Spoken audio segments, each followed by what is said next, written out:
We've had community groups, a lot of support groups. We have a Slack channel that we offer to employees going through the Progyny experience, so they have that support system there. And overall, it's been fantastic feedback. I have not heard any negative feedback. Overall, just very, very positive and very life-changing for people.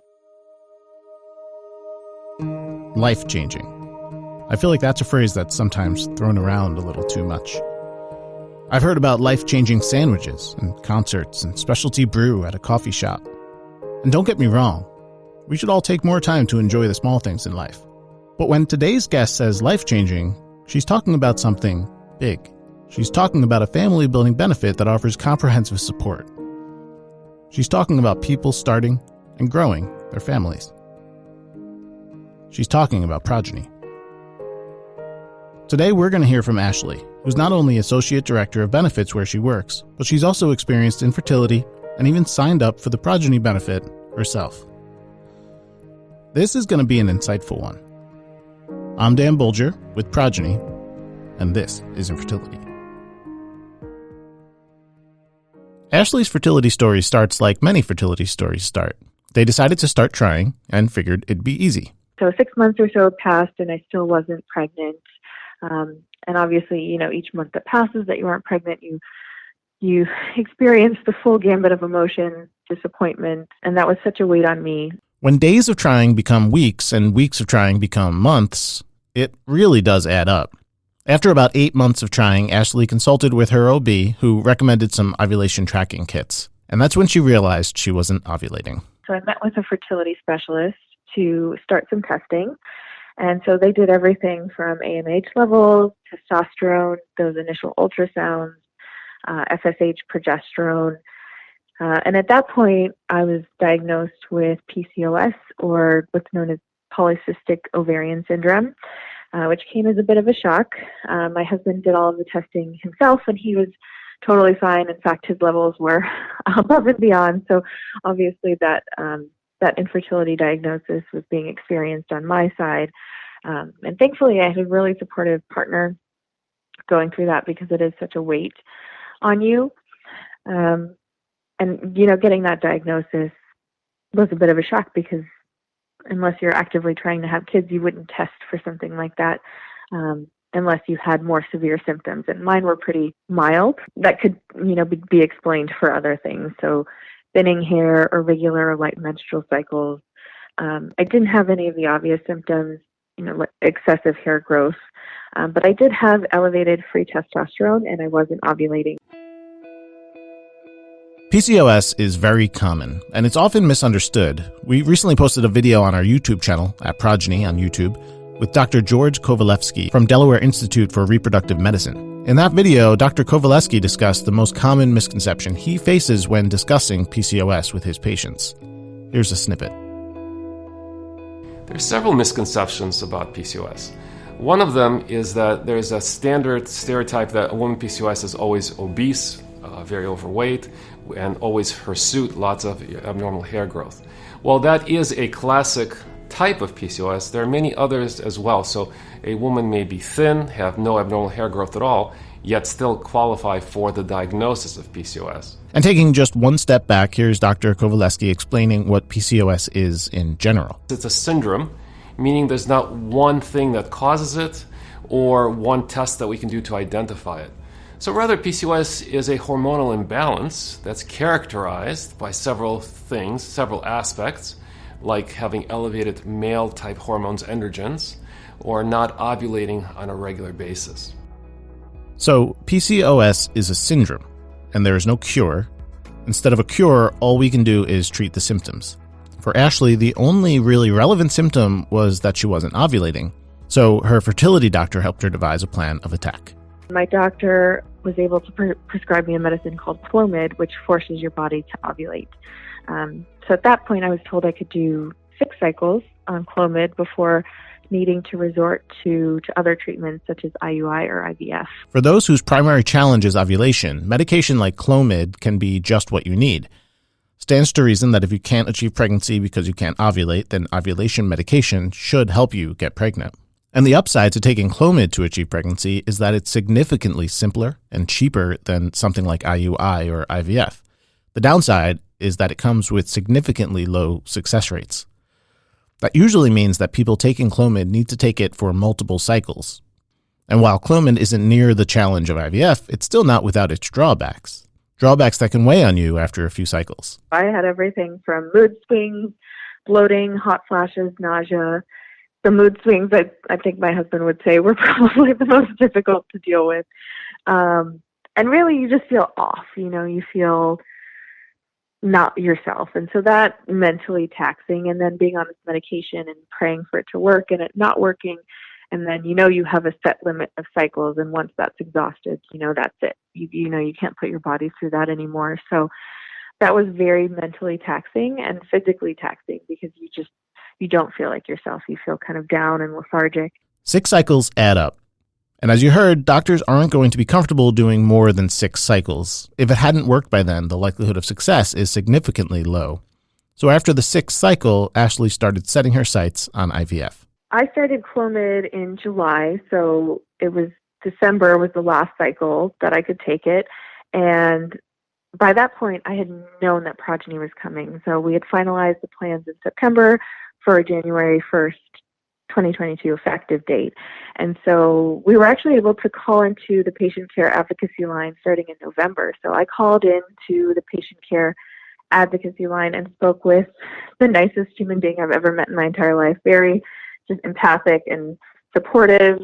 And she was able to, walk me through the process, get that initial consultation scheduled. So I scheduled my initial consultation for January 4th, which was the first possible day that was available on the plan. And then once the plan became effective, I was able to call back in and get my member ID and get that pre-authorization started. So I did an initial phone consultation with a fertility clinic in Beverly Hills with Dr. Wendy Chang, and she was amazing. She kind of walked me through the options and told me what her process would look like, and said she wanted me to come in for some blood work, an initial ultrasound, and get some genetic testing done. So about 2 weeks later, I had my in-person consultation with Dr. Chang, and she did all of the blood work. She did the initial ultrasound, and she had actually wanted me to run some more tests, to make sure that my uterine lining was strong enough for transfer in the event that we decided to go that route. And I think I was 1 day late on my cycle. And so at that point, I'd stopped taking pregnancy tests because I just assumed that it would never happen. So I got a call later that day from the clinic, and it was a very weird vibe, a very strange vibe. She was very excited, and I thought that was strange. But she said, there's nothing that we can do to help you. And I said, what do you mean there's nothing that you can do to help me? And she said, well, you're very obviously pregnant. 4 weeks pregnant. And I didn't believe her at first, because I said, there's no way. And then I started crying, and I brought my husband in, and we took a pregnancy test. And it was very, very emotional. Such a blessing that Progyny was able to give me that news, especially after trying for, a year and a half and not being able to get pregnant. So that was really a blessing, and just really wonderful that we had this benefit, that I knew in the event that Clomid didn't work, I didn't have that burden of that financial burden of having to go through IVF and taking on that high expense. So just even knowing that I could do it was a huge weight lifted off of me. It worked. It took 6 rounds of Clomid, but that last round worked, and Ashely is pregnant and due in September. So she got to sign up for Progyny, had a chance to experience some of the process, meet her PCA and all that. But she was already fairly familiar with the Progyny benefit and how it can help, as she played a role in her employer electing to add Progyny to begin with. That is why I was able to kind of get the conversation started and wanting to implement fertility benefits, because it was such a personal journey that I was going through. And my boss at the time, our VP of people, was very familiar with my struggles and very supportive. And so when we were looking to incorporate more inclusive benefits into our 2022 plan year, she encouraged me to reach out and research different companies. We've spoken with a few Progyny members on this show over the years, and we've been proud to share how happy they are with the benefit. But today is a little special. You see, Ashely didn't learn about Progyny as an employee who really had no say in the matter. No, her job was to evaluate the different options in the market. So she not only understands how Progyny works, but she also understands the other options. She's kind of the perfect person to have this conversation with. What stood out to me about Progyny was that they took out the financial consideration for employees out of the picture. So a lot of the other vendors that I looked at provided a set dollar amount, whether that was $15,000, $20,000, $25,000. And, once an employee had exhausted that amount, they were left out in the dust, especially if they didn't have a successful IVF transfer the first time. And I remember when speaking with Progyny, they said that 60% of couples or individuals have a success rate with the first transfer, and then 40% of those 60% who didn't have successful transfer on the second round. And I remember them also, after doing, my own research, people are less likely to, or more likely, to cut corners when presented with a set dollar amount. So genetic testing can be very, very expensive, but very beneficial as well. And, if you have that set dollar amount in your mind, you obviously may decide to forego genetic testing or other beneficial benefits in order to save costs on the actual transfer.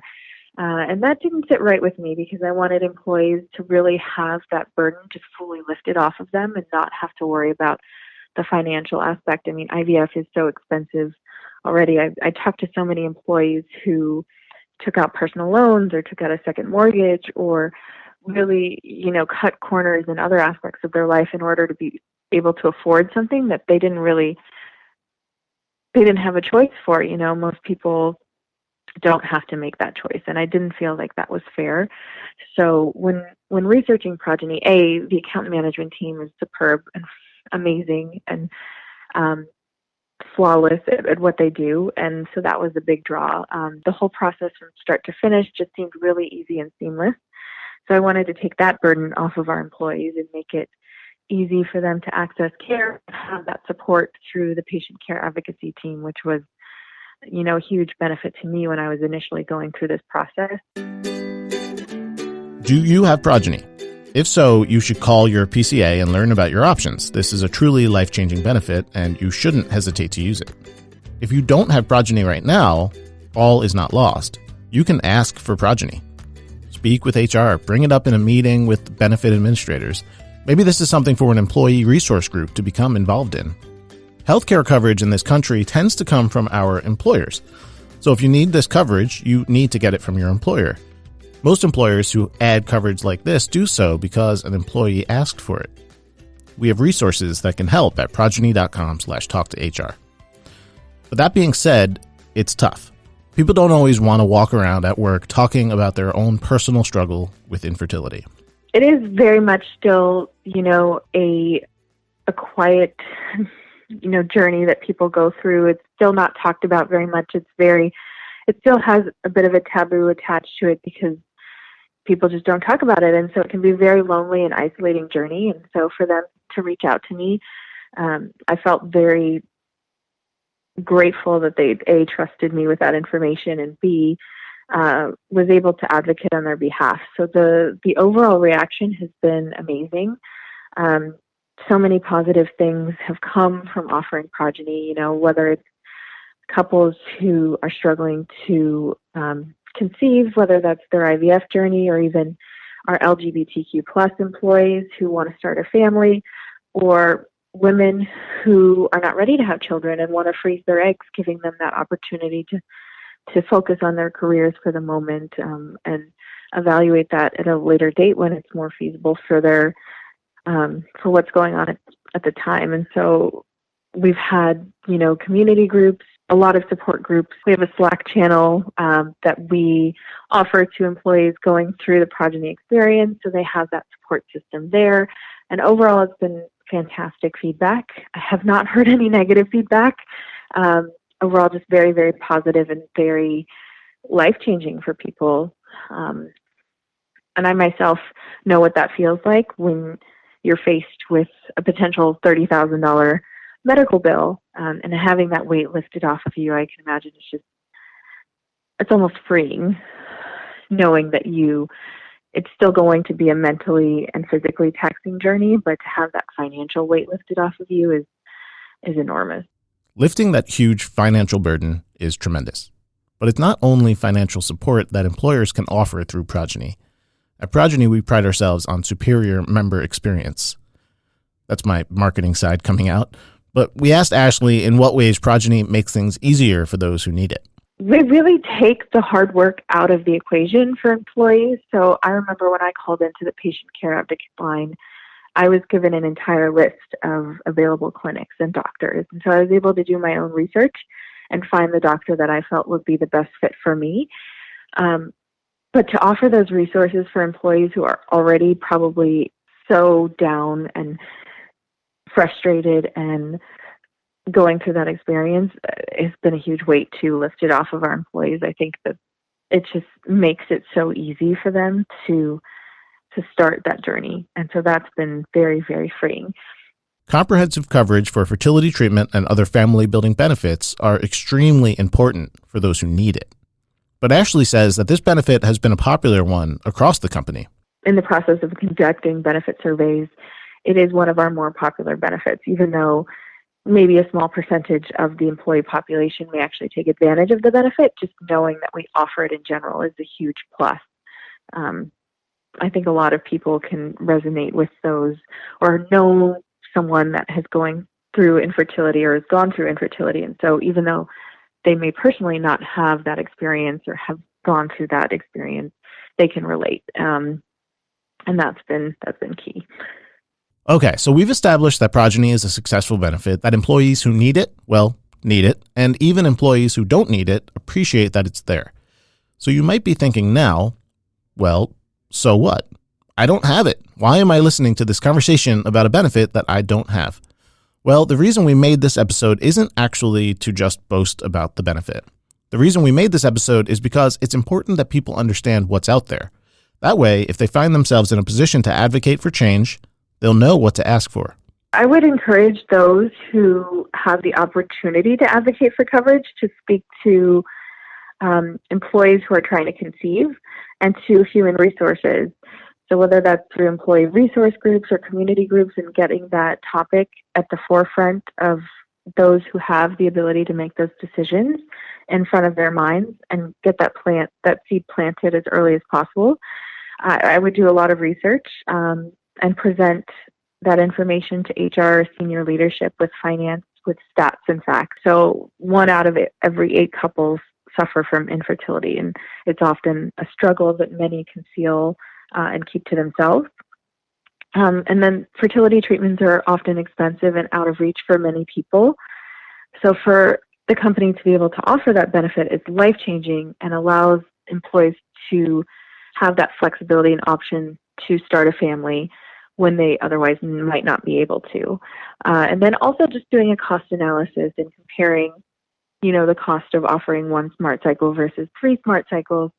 And if you look at the overall cost based on your overall population, the cost is significant, but it's not overwhelmingly so. Progyny does a really great job of doing a cost analysis based upon expected utilization. So being able to bring those numbers to finance and saying, this is what it's going to cost, but this is what we'll redeem or reap from being able to offer these benefits to our employees. This could save money by not having top talent leave to seek another job where fertility benefits may be more accessible. We can have employees who've been with the company a long time remain here and save money in that way. The financial team and senior leadership really saw the benefit in what we can offer our employees. And I know I've said this before, but it truly is life-changing, and it's a benefit that should be accessible, and it's not, because most insurance companies don't offer fertility benefits. They do offer testing to confirm infertility, but if you actually are going through that experience, it's very expensive. Ashely is an advocate. She learned firsthand what infertility is like. She had an opportunity to make a change that would help others, and she seized it. That this is something that really ought to be covered. And when they found the Progyny solution, they knew that it all worked. So I want to give a huge thank you to Ashely. I want to thank her for sharing her experiences and for advocating and helping to bring this life-changing benefit to more and more people. And finally, I want to thank you. Thank you for listening. Thank you for all of your support for our show. If you haven't already, you should check us out on Instagram at This Is Infertility Podcast. We also have recently launched a new Instagram channel at Progyny, so you can check that out. This Is Infertility is brought to you by Progyny, Smarter Fertility Benefits. Please remember this podcast is not intended to substitute for the personalized expert advice of your physician. I'm Dan Bulger, and this is Infertility.